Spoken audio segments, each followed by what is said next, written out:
Café Virtual. Apresentação: Regina Helena. Um programa da Sexta Igreja Presbiteriana de Uberlândia.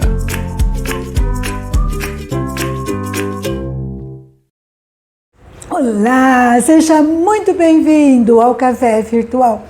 E hoje eu gostaria de conversar com você sobre o tema tribulação. Você já passou por uma grande aflição, agonia, ansiedade? É interessante que a palavra tribulação vem de tribulum. Tribulum é muito usado antigamente, é um aparelho para debulhar cereais. Ele é feito de madeira, coberto de pregos, e o agricultor bate nos cereais, bate na espiga para separar a palha do milho, separar aquilo que é inútil daquilo que realmente interessa. O pão se dizia que era feito de trigo tribulado, sofrido, porque era moído.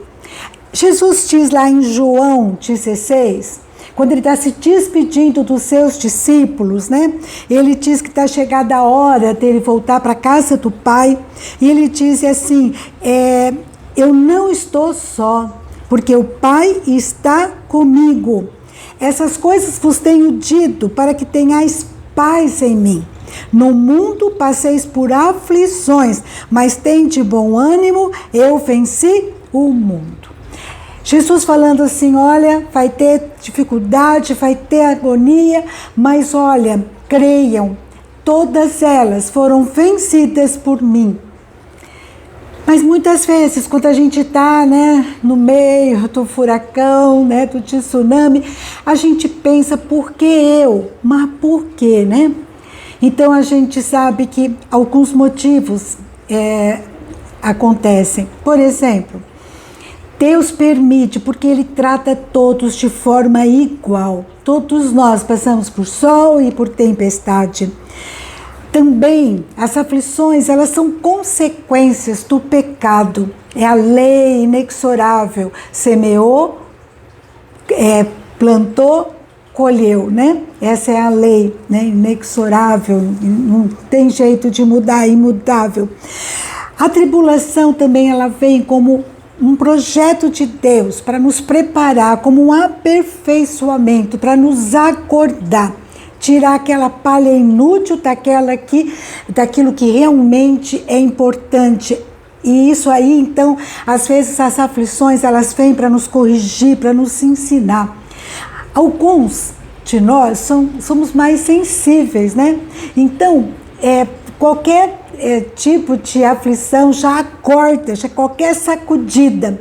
Mas outros precisam, às vezes, de uma sacudida, um choque para acordar, passar pelo tribulum, A tribulação também, ela me ensina dependência de Deus, que sem Deus eu não sou nada. Então, a gente corre para os braços do Senhor, Senhor, me ajuda, me socorre, Ela também desenvolve virtudes, ela nos molda, nos torna mais parecidos com Jesus. Em Salmo 119, versículo 67, diz assim, antes de ser afligido eu andava errado, mas agora eu guardo a tua palavra. Então, o salmista diz assim, olha, antes de eu passar pela dor, pela aflição, eu andava de forma errada, mas a dor, a agonia me acordou para eu guardar a tua palavra. A tribulação também muda o nosso caráter. Rick Warren, ele diz assim, tribulação é a oportunidade para formar nosso caráter. E as circunstâncias são passageiras, mas o caráter é eterno. Então ele fala, olha, às vezes circunstâncias que nos abate, que nos deixa mal, que nos tritura, que ela é passageira, mas ela é importante para fazer a gente ter um caráter transformado, porque o caráter, ele é eterno, mas aquela circunstância é passageira. Então vamos enfrentá-la com disposição, com esperança, porque ela vai mudar e aquilo lá vai trabalhar, no meu caráter, coisa importante. A tribulação, ela pode mudar o foco da minha vida. Eu começo a ter misericórdia pelos que sofrem. Eu começo a olhar para o meu parceiro de jornada com compaixão, com carinho, com vontade de ajudá-lo a enfrentar aquele momento, porque eu sei como é difícil. A tribulação também renova a nossa visão de vida. Filipenses, ele diz que a dor transforma pessoas arrogantes em pessoas humildes, porque faz a pessoa pensar na sua vida, na sua morte, no seu significado, passa a pensar como é efêmero, como a gente é passageiro e frágil. Em Romanos capítulo 5, versículos 3 e 4, nós temos que Paulo, ele fala sobre tribulação. E ele fala que a tribulação, ela é bisavó da esperança, né? Lá está escrito assim: e não somente isso, mas também nos gloriamos nas próprias tribulações, sabendo que a tribulação produz perseverança, e a perseverança, experiência, e a experiência, esperança. Então a tribulação produz perseverança, que produz experiência. Se você perseverar, né, firmes no Senhor, você vai ter uma experiência extraordinária, e essa experiência vai trazer esperança, porque no futuro, quando você passar por outra luta, você vai lembrar que Deus está presente, Deus agiu. Aquela experiência fortalece a sua fé, fortalece o seu coração, a sua alma, né? Coisa tremenda, porque a esperança, que é a bisneta da tribulação, ela é a âncora da nossa alma, ela nos traz segurança, nos dá repouso, aquieta o nosso coração. E lá em Romanos 5:5 fala que a esperança que temos em Deus não nos decepcionará. Então, que quando você passar por tribulação, por lutas, por aflição, persevere no Senhor. Você vai ter uma experiência extraordinária, com certeza, né? Você vai entender. E isso daí no futuro vai trazer, naquele momento mesmo, mas especialmente no futuro, vai trazer esperança. Eu passei por muitas situações como essa, né? Uma que eu estava me lembrando quando pensava nessa mensagem é a questão do Leandro. O Leandro devia ter uns 4, 5 anos.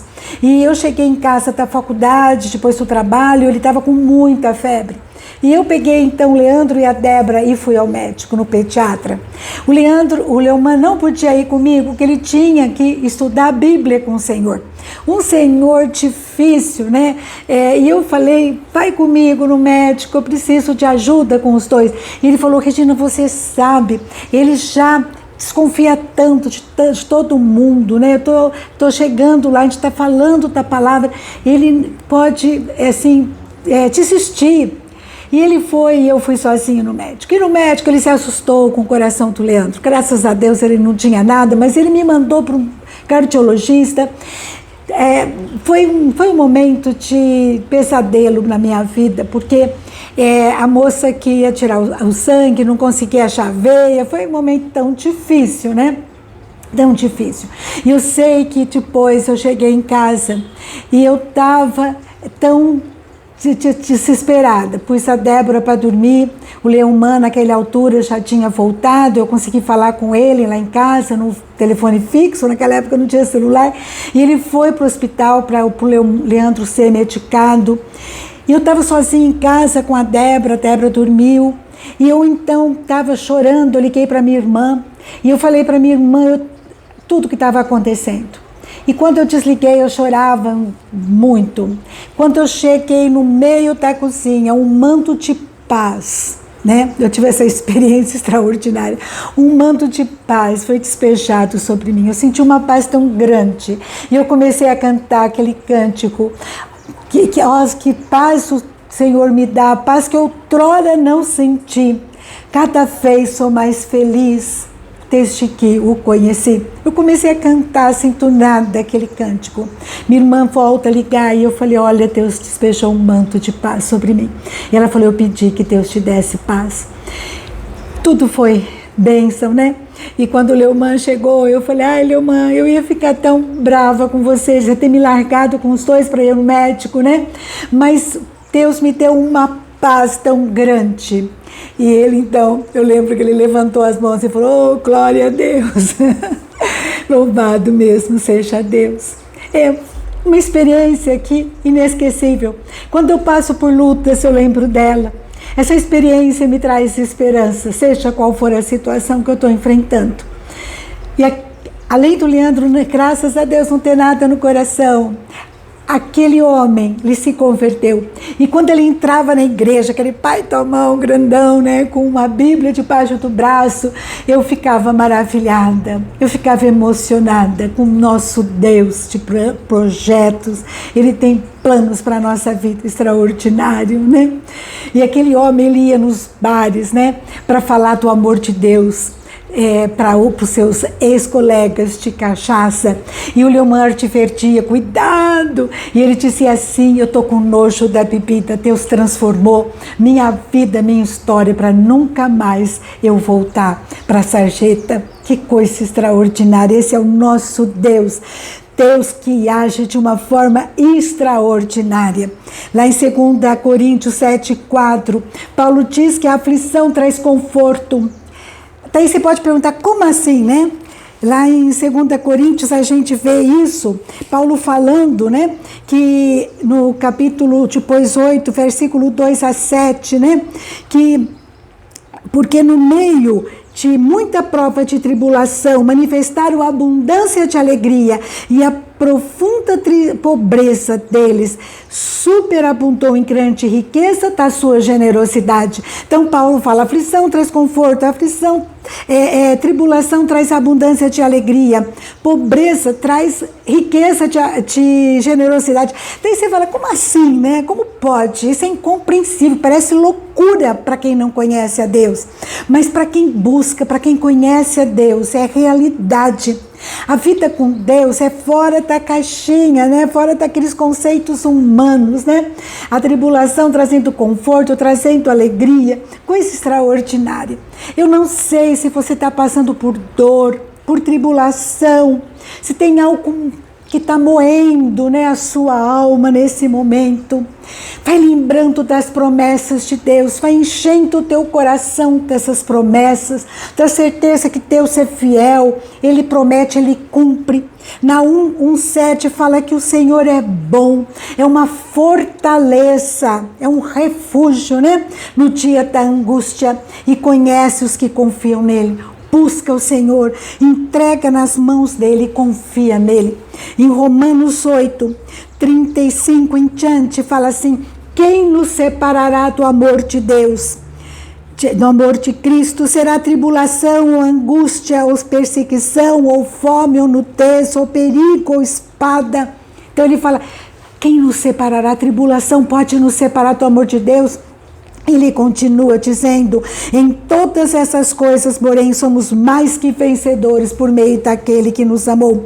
Porque eu estou bem certo que nem morte, nem a vida, nem os anjos, nem os principados, nem as coisas do presente, nem do porvir, nem os poderes, nem a altura, nem a profundidade, nem qualquer outra criatura poderá nos separar do amor de Deus que está em Cristo Jesus, nosso Senhor.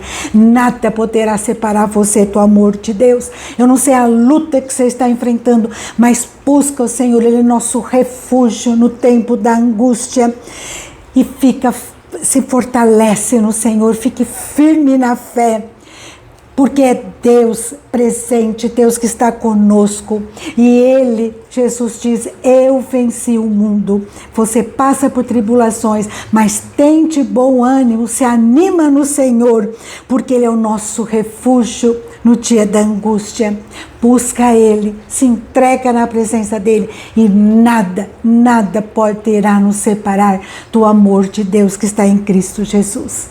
Isso que importa é estar com Ele, seja na alegria, seja na dor.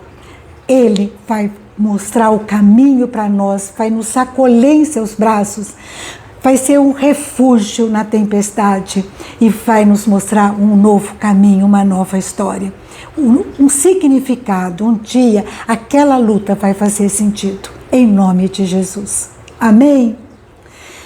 Um grande abraço para você, pense nisso. Deus abençoe a sua vida, a sua história, em nome de Jesus. E até a próxima, se Deus quiser.